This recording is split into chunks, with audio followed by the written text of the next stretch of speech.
You're listening to the Play Therapy Podcast with Dr. Brenna Hicks, your source for centered and focused play therapy coaching.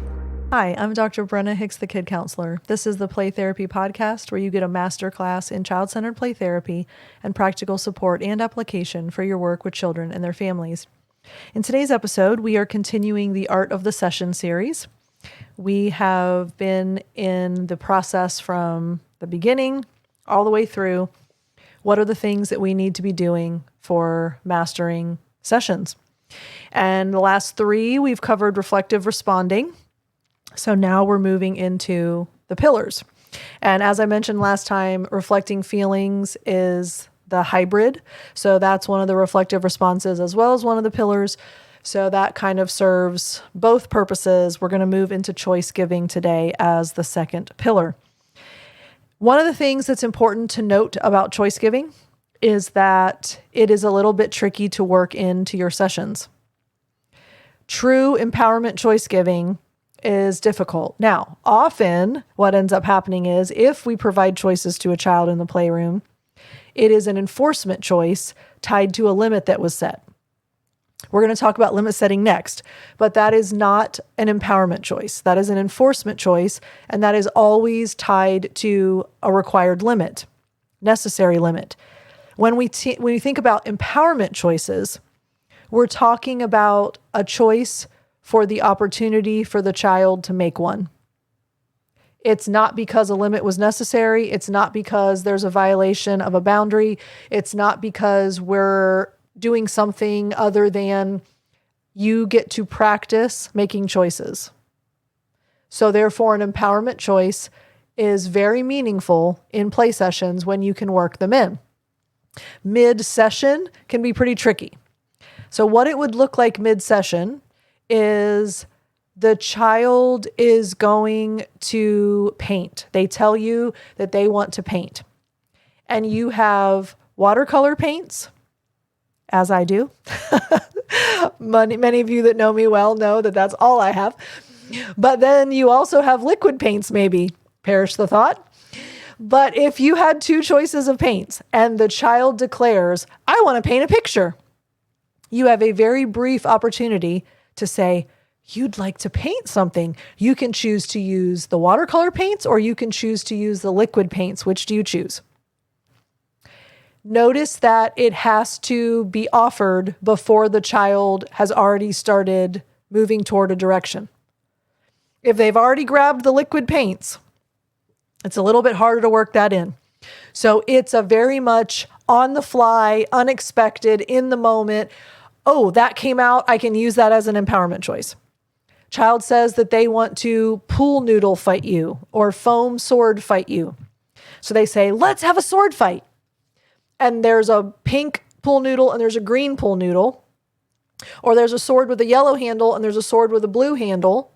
So you're going to immediately say, oh, we're going to sword fight. You can choose pink or you can choose green. Which do you choose?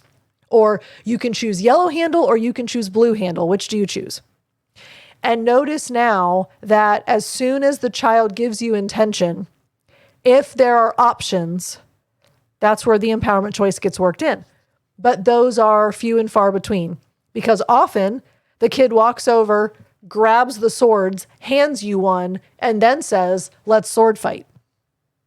So the circumstances kind of have to be perfectly orchestrated for the empowerment choice to be offered in session. Conversely, if you can't consistently offer empowerment choices in session, you're going to do it as part of your process, which we talked about this earlier on in the Art of the Session series. Provide choices to your kids on the way into the session and on the way out of the session. That is the way that you can guarantee that your kids are getting opportunities to practice making choices. And keep in mind, it's more to it than just the practice.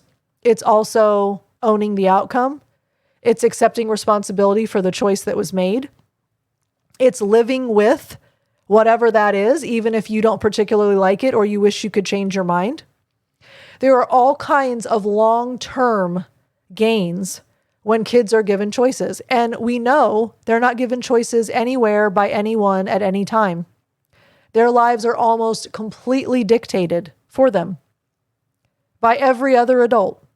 So to consistently give opportunities for them to feel that they have a measure of control, they actually have a little bit of power over circumstances in their world, and then they get all of those gains.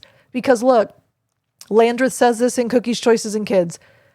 The moment that that child at 16 gets behind a wheel and speeds down a neighborhood and runs over a kid on a tricycle, the moment that kid at 18 puts a pill in their mouth that forever changes their chemical and cognitive function, the minute that they get talked into doing something and it ends up being criminal or illegal or whatever, it was at that moment that they made that choice, that they accepted the outcome. No matter how much they or we or anyone else could change it, they need to understand the urgency and the immediacy of, at the moment that I choose something, it's at that moment that I choose the outcome.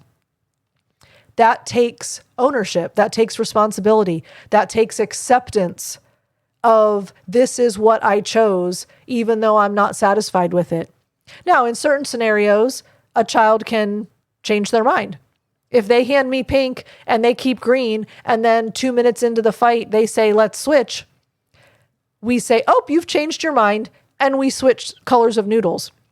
But in bigger decisions and in bigger moments, they need to understand the weight of those choices. So when we provide the empowerment choices, it's long-reaching. There's longitudinal benefit for kids. Now, returning responsibility, we're going to talk about in a later episode in this series. It has some similar principles, so just kind of hold the thought on returning responsibility, because often people mistake saying something like, well, in here you can choose, as choice giving. That is returning responsibility, and that is a little bit different. So we'll hold off on that because we'll get there eventually. And be mindful too that there are other opportunities that you can work in an empowerment choice when it's not related to the play. Again, a little bit tricky, a little bit difficult, but it's not impossible. So if the child says, I really want to find the construction paper, or I really want construction paper so that I can make a book, that's an opportunity to provide empowerment choice. Oh, you are hoping there's construction paper so that you can make a book. You can choose to look for the construction paper, or you can choose to make the book out of something other than construction paper. Okay, notice that that wasn't specifically about a play-based decision. We gave them the choice of searching for it or finding something else that would work. Same thing when a child's having a difficult time to leave. They really want to finish something and time is up. You can choose to work on that next time, or you can choose to do something new when you come back. Okay, so now there's all kinds of moments where a choice is added into the session, but we have to be really intentional with them. And then my final thought, it is really important that we use the word choose 3 times. You can choose A or you can choose B. Which do you choose? If we don't say choose, it's not a choice. If we don't say choose 3 times, it doesn't land with the same punch. And we certainly don't want to change the word. So we don't want to say, do you want? You can have. You can pick. Tell me which. Any other phrase, it's no longer a choice. And it's choice giving intentionally. It is meant to be a choice. So the second that we reword that, oh my gosh, say that fast 4 times. The second that we reword that, it is very clear it is no longer a choice. What a child wants, what a child tells you, what a child thinks about, that's not a choice. So be very clear. You can choose A, you can choose B. Which do you choose? You do say choose all 3 times. And this is what also happens. Therapists will say, you can choose to use sanitizer or wash your hands. Well, you only said choose once. So it was in fact a choice, but we've lost the adherent wording. So you can choose to use sanitizer or you can choose to wash your hands. Which do you choose? Now it's very clear that it's a choice and it's adherent language-wise. All right, y'all. So we're going to continue with the pillars. We're 2 of 4 in, so halfway done with those. And I'm very encouraged by the feedback from this series. So I appreciate y'all. If you want to reach out, please do. Brenna at thekidcounselor.com. If you have a CCPT story, your journey, what's going on with you, where you are in your career related to this model, if you would like to share what's going on about your discovery of it, your work, your clients, whatever's going on, I would love to hear your stories. That's one of my favorite things, is just knowing how CCPT is influencing us and impacting kids in the world. So please shoot me an email. I would love to hear from you. And I do, in fact, read every email. I want y'all to know that. I think the misconception is that I have vetters or filterers or something. I promise you, I read every single one and I will respond to you. So please shoot me an email, Brenna at thekidcounselor.com. Love y'all. We'll talk again soon. Bye. Thank you for listening to the Play Therapy Podcast with Dr. Brenna Hicks. For more episodes and resources, please go to www.playtherapypodcast.com.